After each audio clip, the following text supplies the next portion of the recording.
Okay, I'm going to do an extraordinarily good job of explaining this stuff, or else you guys are bored, or else I'm not doing such a good job and you guys are shy. Yes. Yeah, that's no. The triple line is a way of writing identical to or definition of, or you'll see that used as an identity. Right? So I'm using it there to mean we're defining. This isn't an equation. This is a definition of the marginal rate of substitution. Okay, good question. Other questions? You're stretching, not asking a question. Yeah. Okay. Yes. Is U a cardinal utility function? Okay, I like that. Is that the question? Yeah. So I like that question too. It could be, or it could be ordinal. This is the case I was trying to talk about earlier, where mathematically we're going to treat the cardinal or the ordinal utility function exactly the same way. So it's just a function at this point, and and it doesn't matter. In fact, in cases like this, I'll just call it the utility function and not try to say whether it's ordinal or cardinal, because it just doesn't matter for this purpose. The marginal rates, and I'll come back to this. The marginal rates of substitution we back out of a cardinal utility function are exactly the same as the marginal rates of substitution we back out of an ordinal utility function. So for this kind of use of those things, it just doesn't matter. They're equivalent. That was two good questions. Is there a third? Okay. All right, so let me go ahead and do an example. I'm never sure. I have this example written out on the slides. What I think I will do is I will talk my way through this one, and then what I'll do is I'll go through another example on the board where I think the pacing is a little bit more natural. So here's one example, and I'll do a second one on the blackboard for you. Okay, so here's a simple example. I'm going to define a utility function, ordinal or cardinal, doesn't matter. It's going to be equal to the product of x1 times x2. Okay, so and then so this has nice properties. It's increasing as long as x1 and x2 are non-negative. So it's the preferences of the consumer are going to satisfy non-satiation. It's continuous. It has derivatives everywhere. So mathematically, it's a nice object. So what I want to do first of all is figure out a formula. In this case, I'm going to figure out the formula for the indifference curve. So I've got u equal to x1 x2, and here I've written it this way because I want you to think in this context of u being a number. So you might say, oh, u is equal to 1. What's the indifference curve corresponding to a utility of 1 for this consumer? Okay, so I've got this formula, and I want to just take this thing now and solve for x2 as a function of u and x1. So all I'm doing now is following this recipe I gave you. I've just described what this function x2 is as a function of x1 and of u. That's what I just did. So that's this. It's x2 as a function of u and x1. Okay. What's that function look like if we were to graph it? Yeah, so that's good. Okay, remind me of your name? Brian. So Brian says, like what he says, I forget what he called it, but he goes like this, which is it's called a hyperbola, or rectangular hyperbola. And this is kind of a form or something related to this is going to show up a lot in mathematical expressions we have for indifference curves. Partly because it has nice properties, partly that seem like they might actually correspond to the properties of consumers' preferences, partly because mathematically it's very easy to work with. So it's a hyperbola. So it's a number divided by a variable, and the variable is a real number. That winds up looking like, as Brian said, like this. That's a hyperbola. Okay, so we've got this function now. This is the you can think of this as the indifference curve. This is a formula for the indifference curve in this case. It's x2 as a function of u and x1. And now what we're going to do is differentiate this thing. So one way to do that is to treat this as a what am I doing this way? So I'm going to treat x2 as a function. It depends on u and x1, and I'm going to differentiate the thing. So with respect to x1, just as I said before, here I've got the minus sign as I should. So the partial derivative of x2 with respect to x1 is just equal to the to u divided by x1 squared, because I've got a x1 in the denominator here. And this minus sign cancels out when I do that. So remember, it's minus the partial derivative. So I wind up with an expression of u divided by x1 squared for the marginal rate of substitution. That's what it is. So it's a number u divided by x1 squared. This is a little bit, a little bit awkward in a way. I've got this number u here. Maybe a nicer way to express this thing is in terms of the bundles, x1 and x2. This number u is always equal to the product of x1 and x2, though. So I can just plug that in here. And so if I plug in x1 x2 here, one of the x1s cancels, and x2 is left. And so my final expression for the marginal rate of substitution is just x2 divided by x1. Okay. Are those steps clear?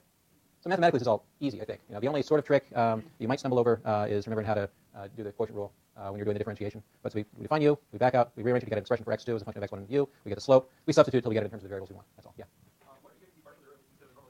So in this case, I could use the normal derivative here as well because x2 is only a function of a single variable. In a more general setting, where the consumer cared about 3 goods, I'd want to be using a partial derivative. I wouldn't want to be changing. I wouldn't want a total derivative. That's all. So in the 2 commodity case, it's the same thing. The generalization requires us to use partial derivatives. Yes. Oh, that'd work too. I mean, mechanically, that would get you to. That'd be another way to get you down to. Oh, that would get you skip this step if you did that, I guess. Yeah. That's yes. For this particular utility function. Was that a question or a statement? It's only no. The definition is this is something like the slope of the indifference curve or the ratio of marginal utilities. But and this marginal rate of substitution does show up in other places. But it's certainly not true as a general proposition that the MRS is always equal to this ratio of x2 over x1. I'll show you another example in a moment where it's not. All right. Other questions or observations? Let me switch to a different example. So I'm going to go through this example. I'm going to follow the same steps I did here, but for a different utility function.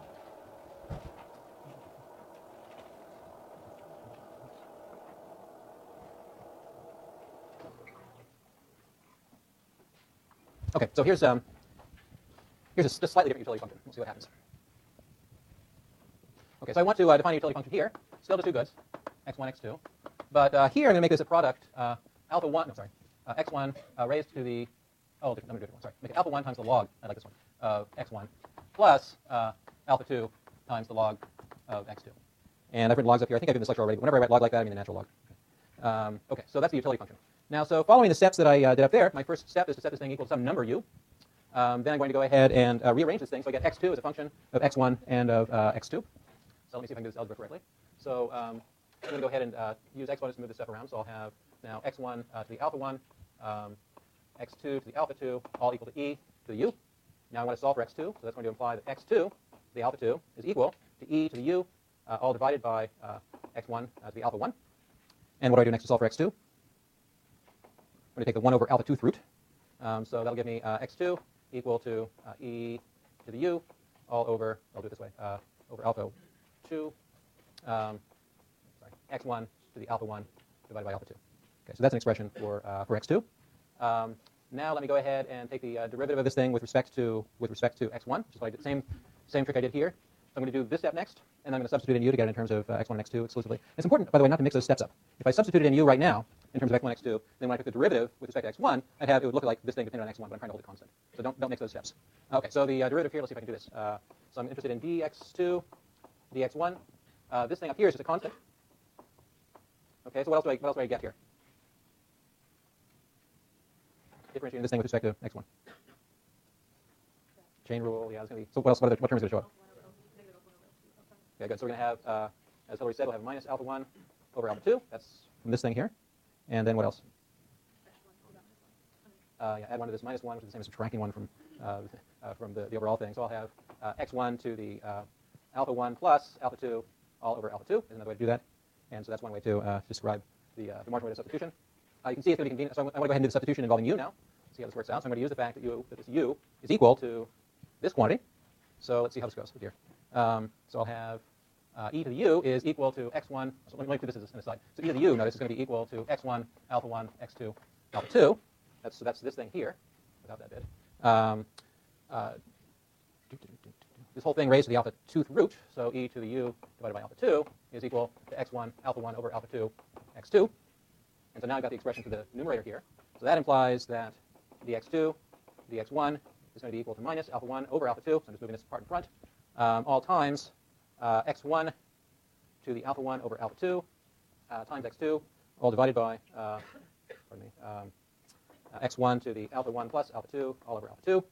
And this is going to simplify because here what I've got in the denominator, what I've got here, x1 to the alpha 1 over alpha 2.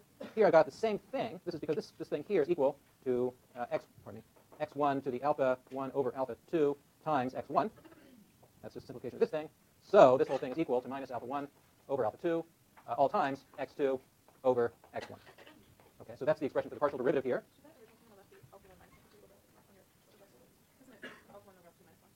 Let me finish the punchline here, and I think it's okay, but let me come back and check. So the MRS is equal to the minus of this, so this all implies that the MRS is equal to alpha 1 over alpha 2 times x2 divided by x1. Okay. Now I think that's right. Let me come back to Hilary's question now. What were you worried about? Yeah. You worried about this line here? Yeah. So we add when it's in the, we subtract if it was in the numerator, so we add if it's in the denominator.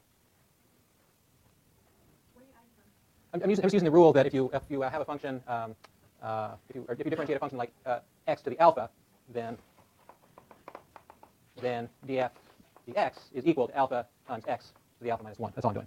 So this is in the denominator, so it's we add 1. It's the same reason that this, where we started off with an x1 in the denominator, when we took the derivative, we wound up with an x1 squared. Yes. If you're trying to get the formula for the difference curves, then you have the slope. So if you want to integrate that to get the. So could you go? Okay. So if you started off with the MRS instead of the indifference curve, you can integrate back to get the indifference curves. That's right. Up to a constant. That's right. Yeah. You got a question? Yeah. So what you just did the alpha x to alpha minus 1. Why when you differentiated on the bottom, instead of adding 1, you added alpha 2? I added alpha 2, but I divided by alpha 2 also. So that's the same as alpha 1 over alpha 2 plus 1. Oh, okay. Maybe I should have written it that way. That might be more transparent. Yeah. Okay. All right. So there's another example. You can do others. They won't all be as difficult as this, although others will be more difficult. Okay. So questions about this example? Yes. Because the marginal rate of substitution is equal to minus the partial derivative. This is the thing about the slope being negative. Yeah, Brian. Yep.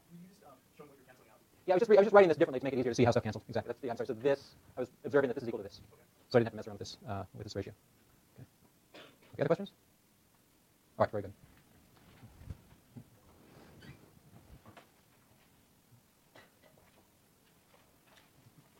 Okay. All right. So that was kind of the ugly version of how to get the marginal rate of substitution. I used this procedure I described before, solving for this function, taking the derivative, using that to compute the MRS. we can also use this marginal utility trick, which we do on the next slide. I'm afraid I messed up my notation just a little bit, but you'll see something that's prettier here than what I just did. So here's an example where I'm going to start off with, this is actually the same utility function I just wrote, except I made a mistake in my example over here on the board of using alpha 1 and alpha 2. Here I use alpha and beta, but look, they're the same utility function. So this is the easy way to do this problem. It involves this trick of using the formula I gave you a little bit ago, this one. So I'm going to use this formula now to express the MRS. So all I need for that is to figure out what the marginal utilities are. So the marginal utility of this expression with respect to x1, I just take the partial derivative with respect to x1, that's alpha over x1. For u2, for the marginal utility of good 2, we have beta over x2. And then I just take the ratio of those things to get the marginal rate of substitution, and you can see I get exactly the same thing I did over here using this other method I proposed. With the exception that here it's alpha and beta, and there I use the notation alpha 1 and alpha 2. Right, so I recommend this method. Okay, questions? Yeah.